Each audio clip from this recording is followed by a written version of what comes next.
भूमी अभिलेख कार्यालयाचा महाप्रताप पाहूया सविस्तर वृत्त सहारा समाचारचे।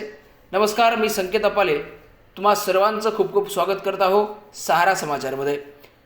न्यायालयात सदरच्या प्रकरणाला स्थगिती असल्यावर सुद्धा न्यायालयाला न जुमानता सदरचा फेरफार भूमी अभिलेख उपअधीक्षक गजानन भगवान डोईफोडे यांनी न्यायालयाच्या आदेशाला डावलून भ्रष्ट मार्गाने आशिष वानखेडे यांच्या माध्यमातून सौभाग्यवती राजश्री आशिष वानखेडे यांच्या नावे परस्पर फेरफार करण्यात आला असा आरोप सुनील गंगाधर लामखडे यांनी केला आहे। सुनील गंगाधर लामखडे यांनी सहारा समाचारशी संवाद साधला आहे। सहारा समाचारच्या न्यूजरूममध्ये त्यांनी काय आरोप केला आहे पाहूया या बातमीचं सविस्तर। नमस्कार, सहारा न्यूज मध्ये आपले सर्वांचे स्वागत आहे। नुकतेच अमरावती जिल्ह्यातील अचलपूर भूमी अभिलेख कार्यालयाचा भोंगळ कारभार पुन्हा एकदा चव्हाट्यावर आलेला आहे। अनेकदा बघतो आहोत की भूमी अभिलेख कार्यालयामध्ये अनेक जे तक्रारी आहेत त्या प्रलंबित पडलेल्या आहेत। 6-6 महिने त्यांचा फेरफार होत नाही आणि अनेक तक्रारी जे ग्रामस्थ आहेत ज्यांच्या तक्रारी आहेत ते भूमी अभिलेख कार्यालयात जात राहतात।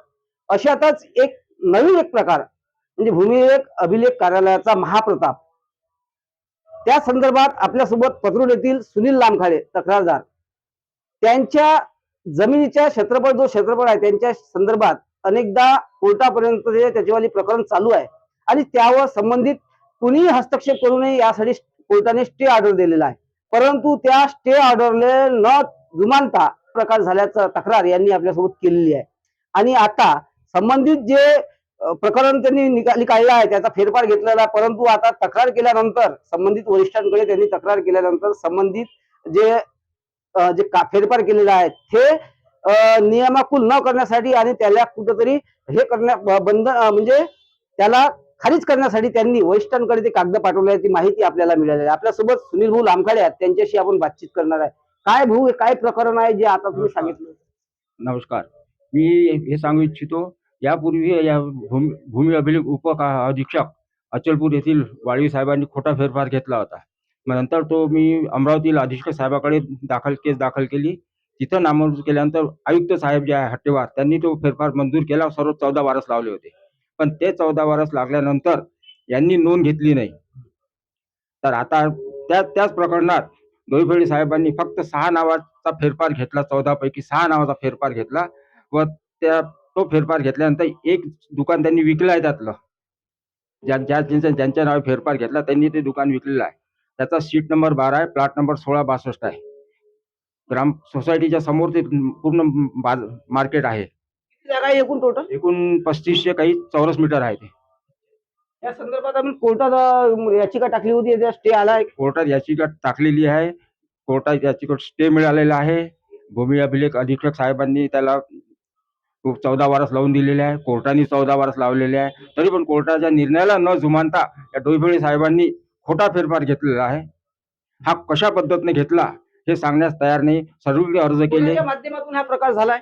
हा प्रकार माजी राज्यमंत्री यांच्या सहकार्याने किंवा यांचे जे सहकारी आहे त्यांच्या सहकार्याने हा झालेला आहे। आणि जो आशिष वानखडे आहे तो बच्चू कडूचा एक खास कार्यकर्ता होता। त्या माध्यमातून आता राज्यमंत्र्याच्या किंवा इतर त्यांच्या सहकार्याच्या सहाय्याने मदतीने हा फेरफार घेण्यात आलेला आहे अशी मला शंका आहे। तरी यावर मला न्याय मिळावा। तुम्ही या संदर्भात डोईफोडे साहेबांनी जे फेरफार घेतलेला त्या संदर्भात कुठे कुठे तक्रार केलेली? मी त्या संदर्भात सर्व तक्रारी केलेल्या आहेत। अधीक्षक साहेबाकडे, आयुक्त साहेबाकडे, जिल्हाधिकारी, महसूल मंत्री या सर्वांकडे तक्रारी केलेल्या आहे आणि माहितीचे अधिकारी टाकलेला आहे, पण अजून मला कुठपर्यंत न्याय मिळालेला नाही।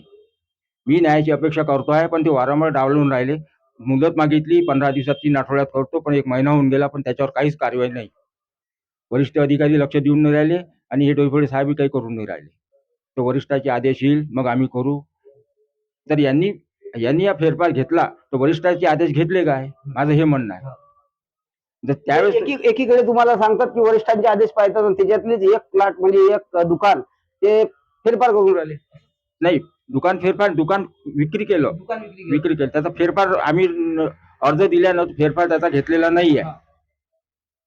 त्याचा फेरफार पेंडिंग पडलेला आहे। पण हा जो फेरफार घेतला 6 जणांच्या नावाने हा खोटा फेरफार आहे। यात 14 वारस लागलेले पाहिजे हा, आणि त्याच्यानंतरच कोर्टाचा निर्णय येईल, त्यानंतर काय ते मग विल्हेवाट लावता येईल. आज तर वैयक्तिक आम्ही काही करू शकत नाही आणि हे काही करू शकत नाही. पण यांनी असा खोटा फेरफार घेतल्यामुळं या संदर्भात आता कुणाकडे न्यायालयाकडे जाणार आहे काय?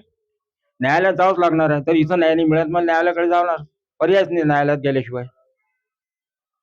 हे होते आपल्यासोबत सुनील भाऊ लामकाडे आणि यांच्यावाला वडिलोपार्जित जागा आहे आणि ते पत्रोड येथील कब्रस्तान समोर जवळपास 3500-3600 हो इतकी मोठी स्क्वेअर मीटर खूप मोठी जागा आहे आणि तिथं बांधकाम सुद्धा आहे. पण त्या जागेच्या संदर्भात अनेक तक्रारी झालेल्या होत्या आणि त्यांचेवाले जे वारस आहेत सामूहिक आहेत त्याच्यामध्ये 14 जणांची वारसाची नोंद कोर्टाने केलेली आहे आणि त्या कोर्टानं जे फेरफार आहे ते फेरफार घ्यायला सुद्धा सांगितलेले होते. परंतु भूमी अभिलेख कार्यालयातील वरिष्ठ अधिकारी ही वरिष्ठाकडे पाठवतो त्यानंतर आपण करू असं करून करून टाळत आले.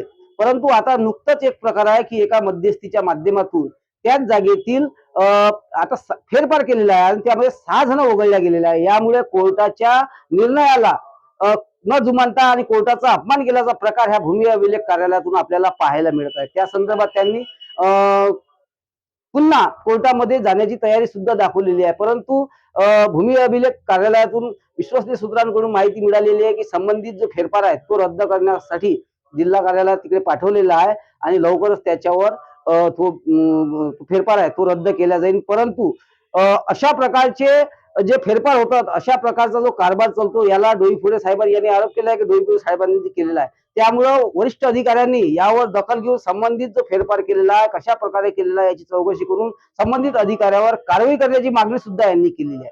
सहारा समाजासाठी रुपेश फळगुंडे, अमरावती.